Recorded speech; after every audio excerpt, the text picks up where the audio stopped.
Jangan lupa like, komen, dan subscribe. Serta aktifkan lonceng notifikasi. Malam baru saja turun di kota Loksmawe, Provinsi Aceh. Lampu-lampu di halaman lembaga pemasyarakatan kelas 2A mulai menyala, memantulkan warna kekuningan ke dinding beton yang menjulang tinggi. Dari luar tak ada yang tampak berbeda. Penjara itu berdiri seperti biasanya, tertutup, sunyi, dan nyaris tanpa cerita.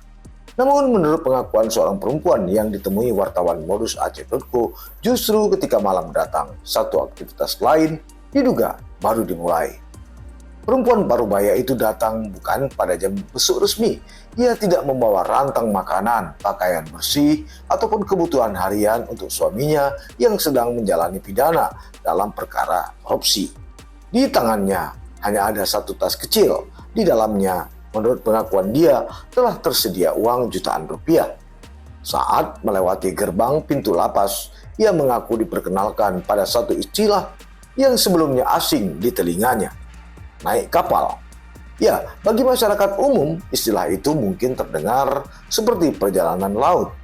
Namun menurut perempuan tadi, dua kata itu merupakan kode untuk satu pertemuan tertutup antara narapidana dan istrinya dalam area lembaga pemasyarakatan. Pengakuan itulah yang kemudian menjadi pintu masuk bagi dugaan praktik yang selama ini hanya beredar sebagai bisik-bisik di kalangan keluarga warga binaan. Perempuan itu meminta identitasnya dirahasiakan. Alasannya tentu sangat sederhana dan masuk akal, karena suaminya masih menjalani hukuman di dalam lapas. Dia khawatir jika namanya diketahui, maka dampaknya justru akan dirasakan oleh suaminya sendiri. Dalam pertemuan dengan wartawan Modus Aceh.co di satu warung kopi di kota Loksmawe, Kamis 23 Juli 2026 lalu, ia menceritakan pengalamannya secara runut. Menurut pengakuan dia, ide mengenai pertemuan tertutup tersebut bukan datang dari dirinya maupun suaminya. Orang lapas yang menawarkan, istilahnya naik kapal.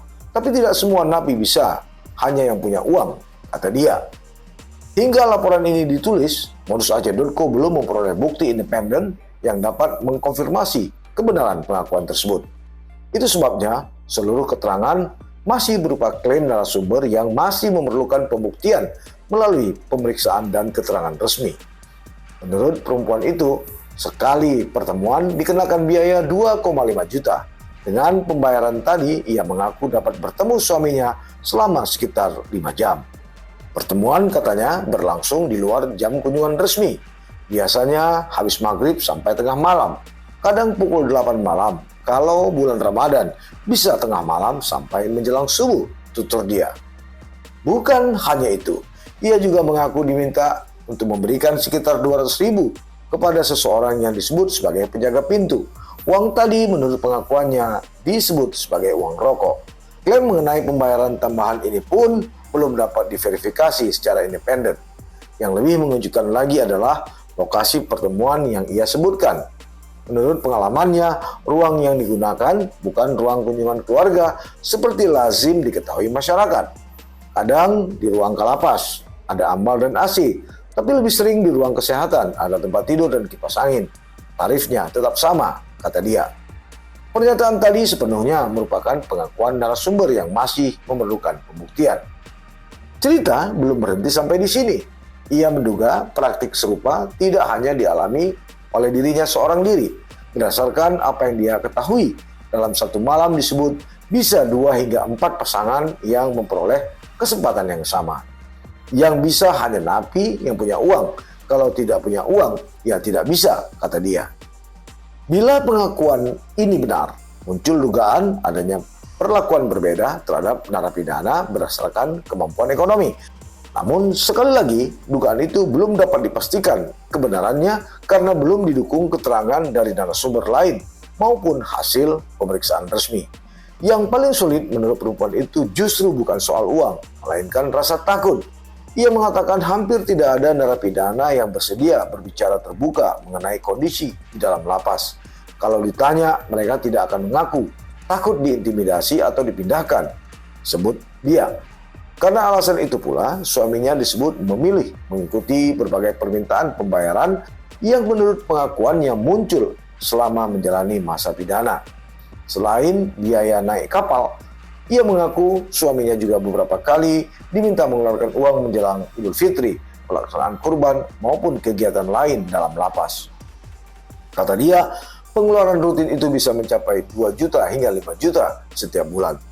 Sekali lagi, seluruh angka tersebut masih berupa klaim narasumber yang belum dapat dibuktikan melalui dokumen atau hasil pemeriksaan resmi. Bila seluruh pengakuan itu benar, maka persoalannya tidak lagi berhenti pada dugaan adanya pertemuan tertutup. Yang dipertanyakan adalah kemungkinan adanya pola pungutan yang berlangsung di balik tembok penjara. Secara matematis, bila dalam satu malam terdapat 2 hingga 4 pasangan dengan tarif 2,5 juta, maka nilai uang yang beredar dapat berkisar 5 hingga 10 juta. Perhitungan ini hanyalah ilustrasi berdasarkan pengakuan narasumber, bukan temuan yang telah dibuktikan. Lalu bagaimana tanggapan pihak lapas? Kepala Lembaga Pemasyarakatan Kelas 2A Loks Mawé, Wahyu Prasetyo, tidak menolak ataupun membenarkan pengakuan tersebut. Menurutnya, semua informasi harus dibuktikan terlebih dahulu. Kalau memang terbukti, akan kita lakukan pemeriksaan. Bila ada pelanggaran SOP atau kode etik, akan kita ambil tindakan. Begitu kata Wahyu melalui pesan WhatsApp Jumat 24 Juli 2026 lalu kepada wartawan modusaceh.co.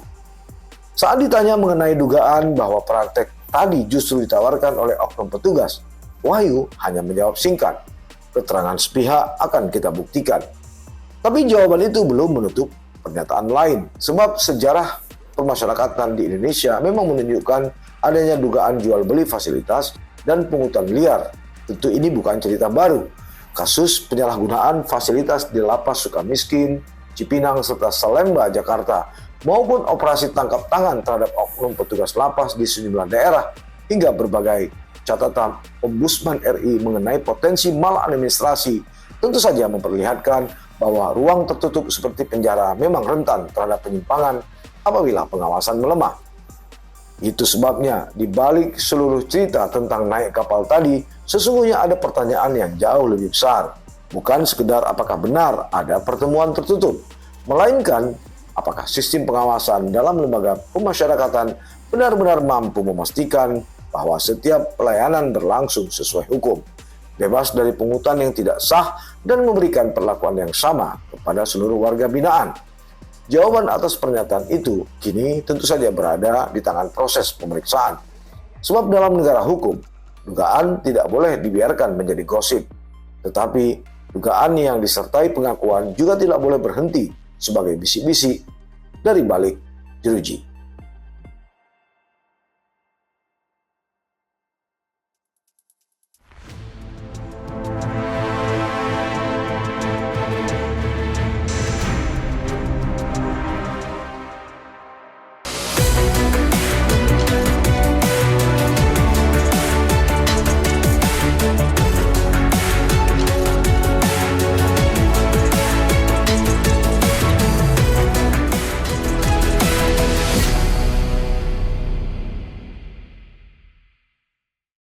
Jangan lupa like, komen, dan subscribe.